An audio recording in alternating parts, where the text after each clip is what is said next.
bonjour à tous, bienvenue sur Copena TV. Mieux connaître notre histoire, c'est aussi aller vers un mieux vivre ensemble. Cette méconnaissance génère beaucoup de malentendus et il est important que l'on puisse vraiment apprendre à décrypter notre histoire.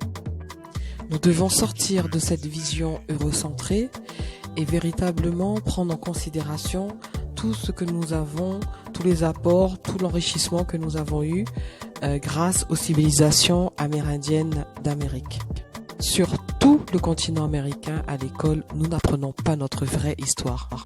Grâce aux civilisations amérindiennes, nous bénéficions de beaucoup de produits tels que le chocolat, les frites avec les pommes de terre, le coton qui nous permettent de faire des vêtements, beaucoup de produits agricoles tels que par exemple l'avocat, ballon, vanille, les pizzas qui sont faites avec de la tomate, calendrier, connaissance des astres, écriture, orfèvrerie, pyramide, etc., etc.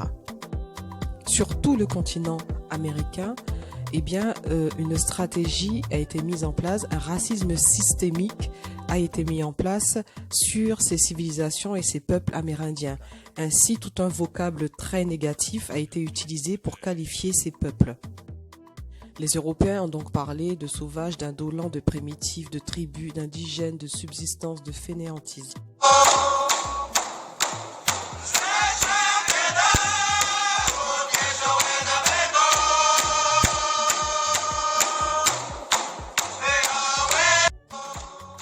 Alors pour ceux qui n'ont pas vu les autres vidéos, je vous rappelle que au nom de la doctrine de la découverte, les Européens ont donc sillonné la planète pour s'emparer de terres qui étaient pour autant habitées.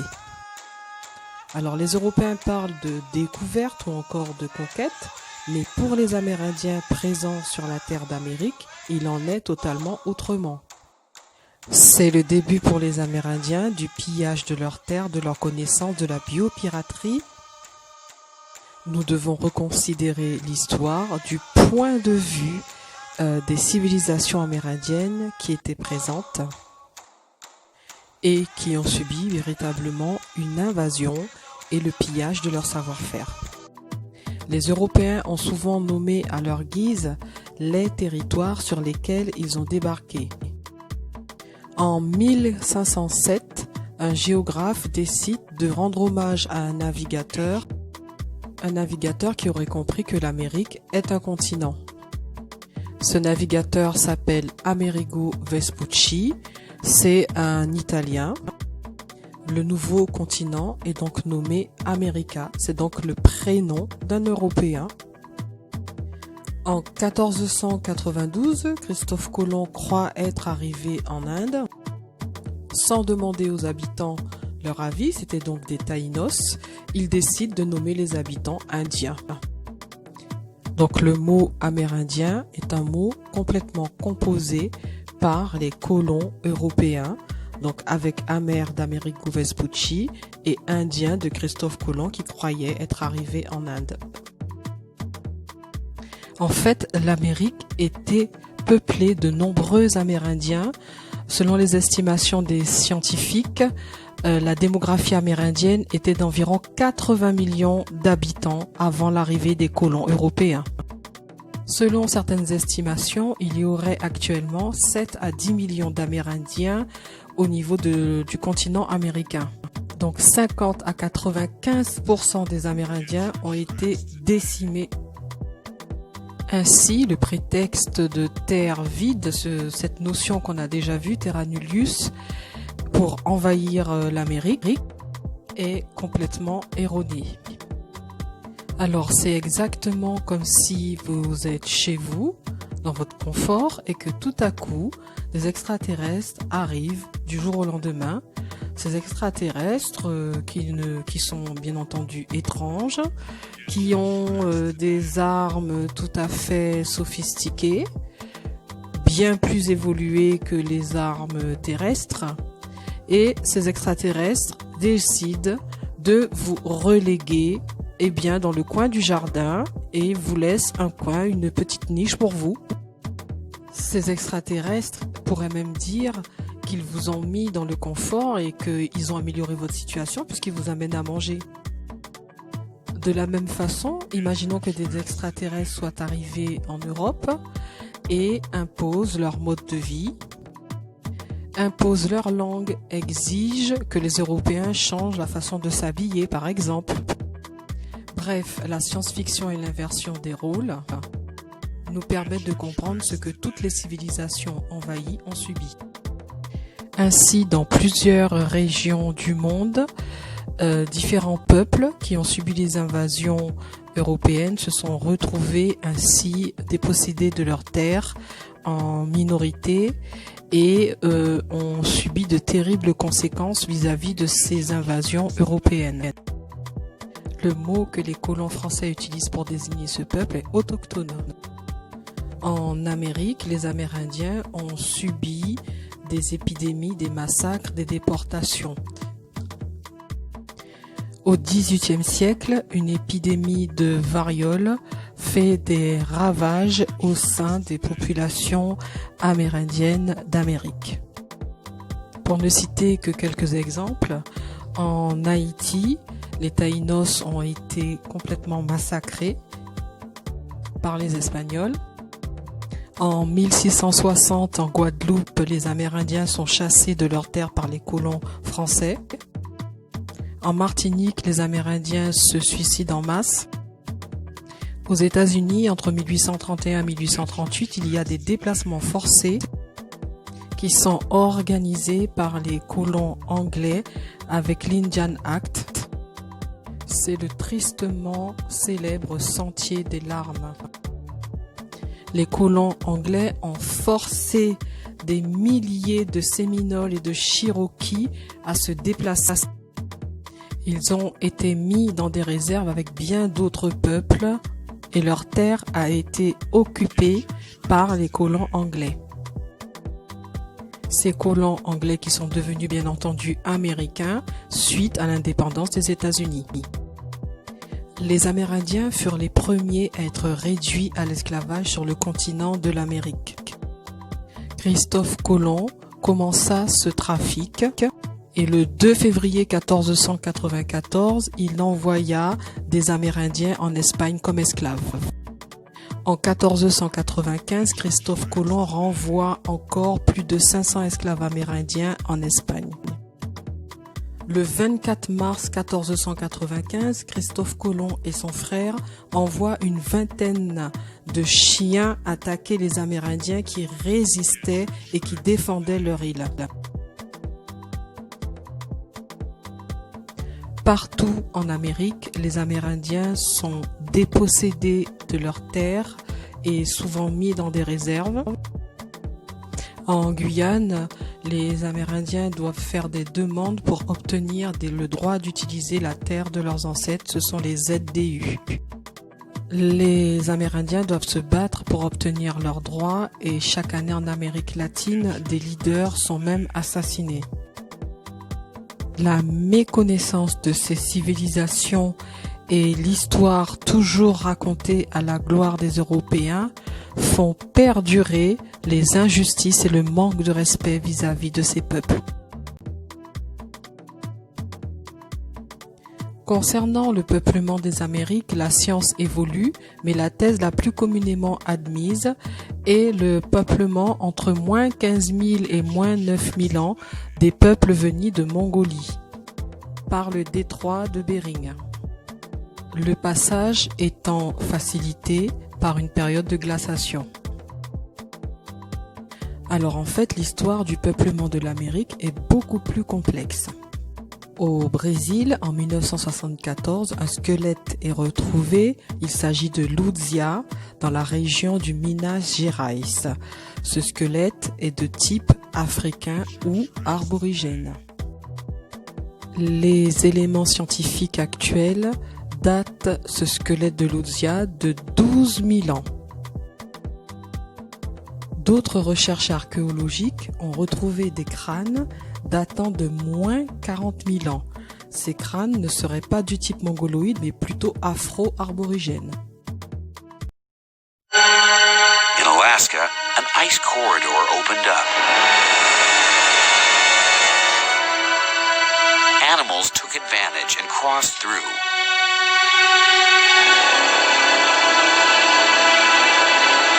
Chasing them were Mongoloid hunters. It's well known that around 12,000 years ago, the ancestors of today's American Indians entered the New World. The Mongoloids moved swiftly, colonizing North and South America in just a few thousand years. That's precisely the time frame when scientists believe the American Aborigines begin to disappear. Could the Mongoloids have replaced the Aborigines? This is very clear in South America. All populations I have in my data set from the whole South America, okay, from 7,000 to the present, they are absolutely classic Mongoloid. And everything I have with more than 9,000, okay, is absolutely non-Mongoloid. So I would say this replacement occurred between 9 and 7,000 years ago. Rock art experts have been studying the Brazilian paintings for clues about how that replacement might have happened. Here may be an explanation for how the American Aborigines became extinct.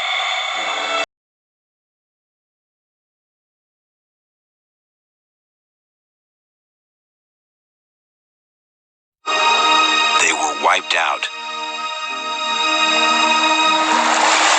American Aborigines have survived in a remote corner of the New World.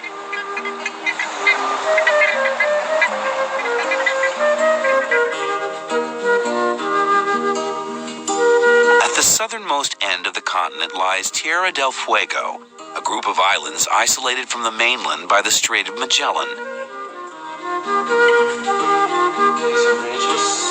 The oldest skull found in this part of the world is 9,000 years old. It too was measured by Walter Nevis. 91. This skull also shows a strong similarity with Australians and no similarity at all with nowadays Indians or Mongoloids. Okay, so even in the extreme southern cone of the Americas, okay, was inhabited by these people that has nothing to do with Mongoloids. It seems that some tribes of American Aborigines may have escaped, finding sanctuary here at the far end of South America. So what became of them? Where are their descendants?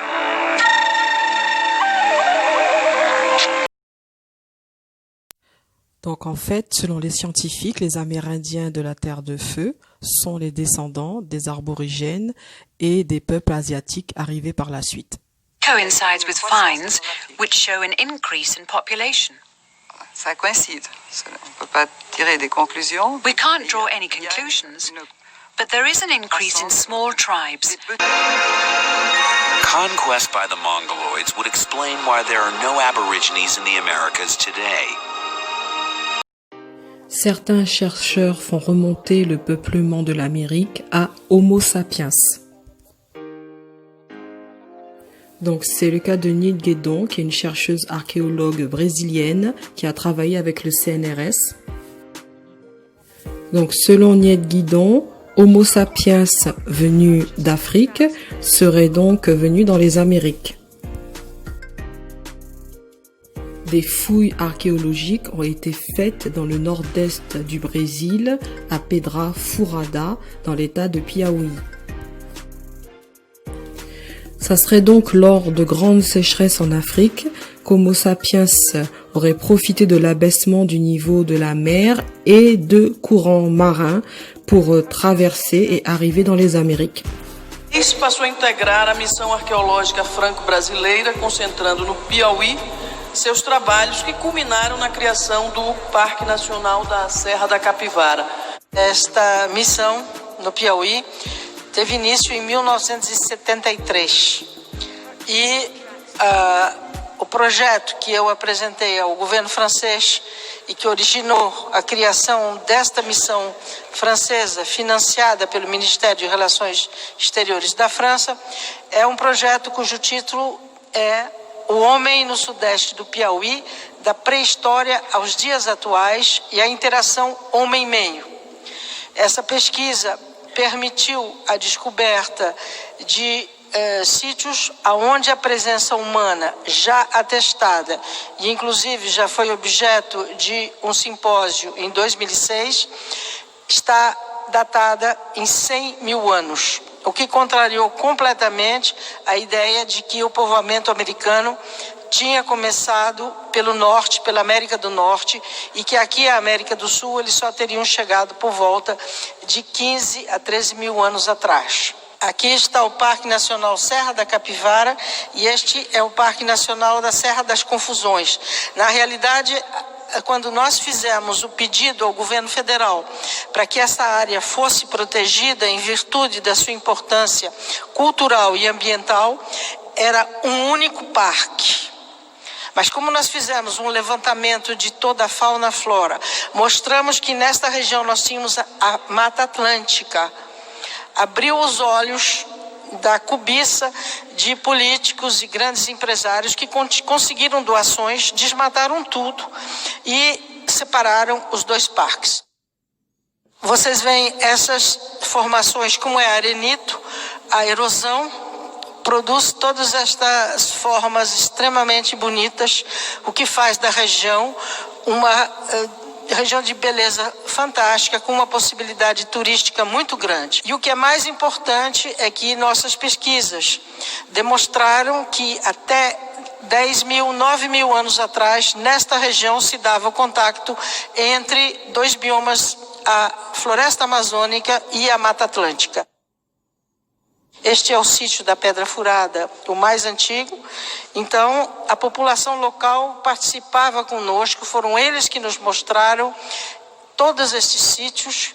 Na primeira vez que eu vim em 73, já voltei para a França com 55 sítios de pinturas descobertos. Nas escavações, além de material lítico, as pedras lascadas, depois a pedra polida que apareceu lá por volta de 9.800 anos, a cerâmica que aparece lá também por volta de 9 mil anos, e a cerâmica aparece lá no mesmo momento em que ela é criada no Próximo Oriente e na África. Então, a pintura começa lá, inclusive atualmente nós estamos com datações sendo feitas na USP de São Paulo, de Ribeirão Preto e na França, porque nós temos uma pintura que teria 34 mil anos, seria a mais antiga do mundo. Nós não publicamos ainda porque eu prefiro ter uma certeza, porque isso vai ser outra briga terrível. Mas isso eu acho que é importante para pesquisadores, é que nós estamos demonstrando que o homem, a um determinado momento, ele começa a inventar as mesmas tecnologias, seja aqui, seja na Europa, seja na Ásia e na África.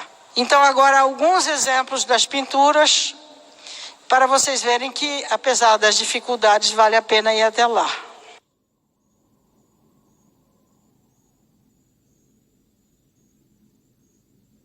Esses buracos nas figuras são os caçadores que atiram com as espingardas e que destroem, então, essas pinturas.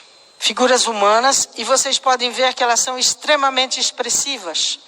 Quer dizer, diferentemente da Europa, onde dominam as figuras animais, o homem é muito raro e as figuras humanas são completamente estáticas. Aqui você tem a representação de figuras humanas representando atos da vida de todo dia. Nós temos muitas representações sexuais também, de parto, de danças, quer dizer, é muito variado, muito rico. É uma verdadeira história em quadrinhos, né? Era a história deles que eles gravavam na pedra. Alors, d'autres peuples sont arrivés dans les Amériques dans une époque plus récente, moins 2000 à moins 1500. Les Olmecs sont arrivés et ont commencé à créer des pyramides. D'autres chercheurs attestent d'un peuplement polynésien environ 1000 ans avant Christophe Colomb. Les Polynésiens étaient de grands navigateurs et les échanges de plantes, par exemple comme la patate douce, attestent de ce peuplement polynésien.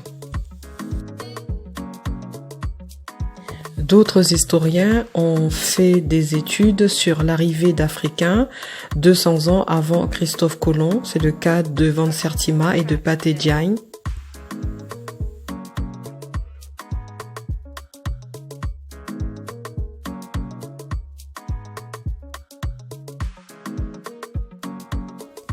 Alors, en Guyane, la tradition orale amérindienne atteste également de présence d'Africains avant l'arrivée des colons européens. Donc, le peuplement de l'Amérique est beaucoup plus complexe et les recherches font toujours avancer les notions et les données. L'Amérique était bien plus peuplée avant l'arrivée des Européens. Et pour les Amérindiens présents sur le continent américain, il s'agissait bel et bien d'une invasion. Cette invasion européenne a eu des conséquences dramatiques sur le pillage des ressources, la dépossession des terres et la chute démographique des civilisations amérindiennes.